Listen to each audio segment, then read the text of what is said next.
بسم اللہ الرحمن الرحیم۔ السلام علیکم ورحمۃ اللہ وبرکاتہ۔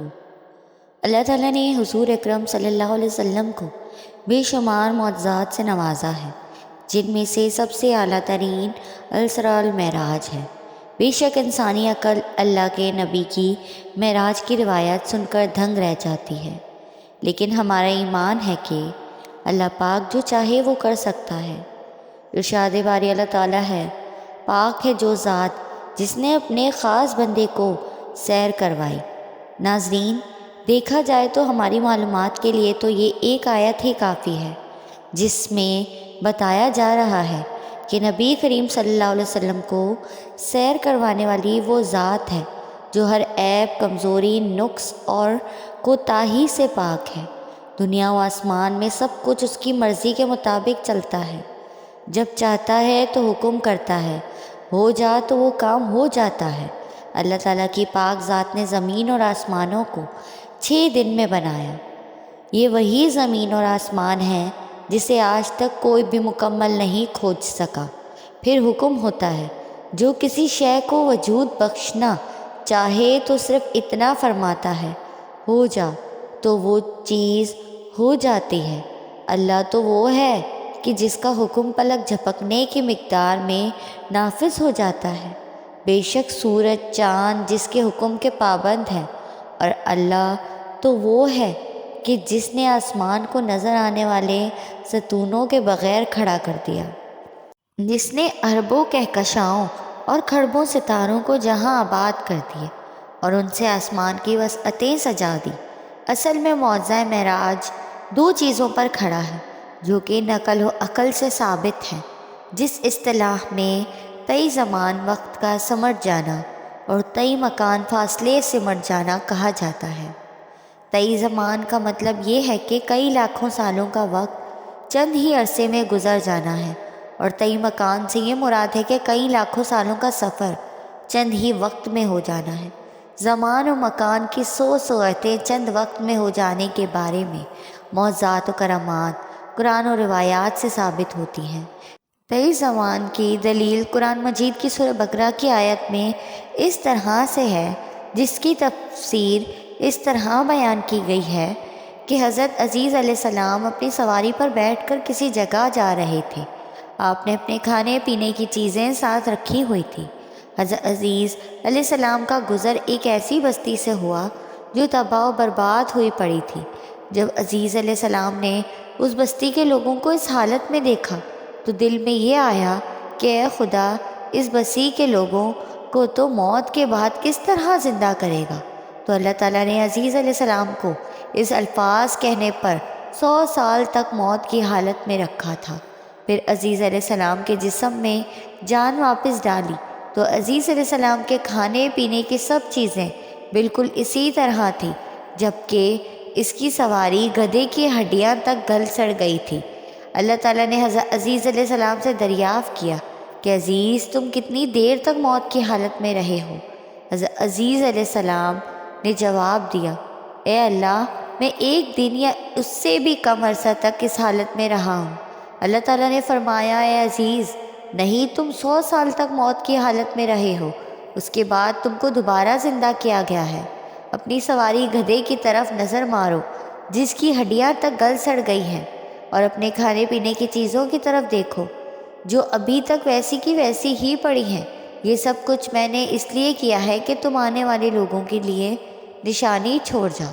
اللہ تعالیٰ نے عزیز علیہ السلام کو فرما دیا، دیکھنا ہم آپ کے گدھے کو کس طرح زندہ کرتے ہیں۔ اللہ تعالیٰ نے فرمایا، ہو جا، تو گدھا دوبارہ اپنی پہلی حالت پہ کھڑا ہو گیا۔ اسی کو طئی زمان کہتے ہیں کہ بہت زیادہ عرصے کا چند لمحوں میں گزر جانا۔ اسی طرح طئی مکان یعنی فاصلوں کا سمٹ جانا۔ حضرت سلیمان علیہ السلام نے اپنی بیوی بلقیس کے تخت کے بارے میں سنا جو کسی اور ملک میں کافی میلوں کی دوری پر تھا۔ حضرت سلیمان علیہ السلام نے بلقیس کو اللہ تعالیٰ کا حکم دینے کے لیے اپنے پاس بلایا تو اپنے جانشینوں کو حکم دیا کہ وہ تخت میرے پاس کون اٹھا کر لائے گا؟ ایک بہت بڑا اور طاقتور جن حضرت سلیمان علیہ السلام کو کہنے لگا، آقا وہ تخت میں آپ کے دربار کے وقت ختم ہونے سے پہلے آپ علیہ السلام کے سامنے پیش کر سکتا ہوں۔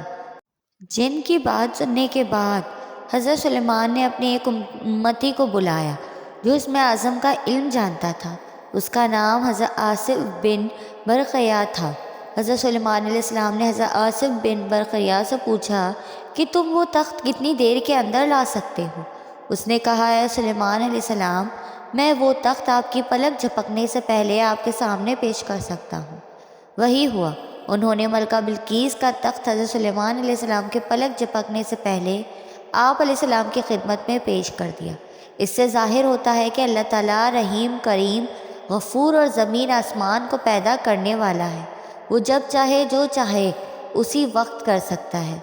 آج کل جدید سائنس دور میں انسان کے لیے ہر بات کو سمجھنا بہت ہی آسان ہو گیا ہے کہ پہلے جب ہم کہا کرتے تھے کہ ہم ہوا میں اڑ سکتے ہیں تو کوئی بھی اس بات کو ماننے کے لیے تیار نہیں تھا، تو اب ہر کوئی ہوائی جہاز کے بارے میں علم رکھتا ہے اور یہ کہتا ہے کہ ہم نے ہوائی جہاز کے ذریعے ایک جگہ سے دوسری جگہ پر کئی مہینوں کا سفر دنوں میں طے کیا ہے۔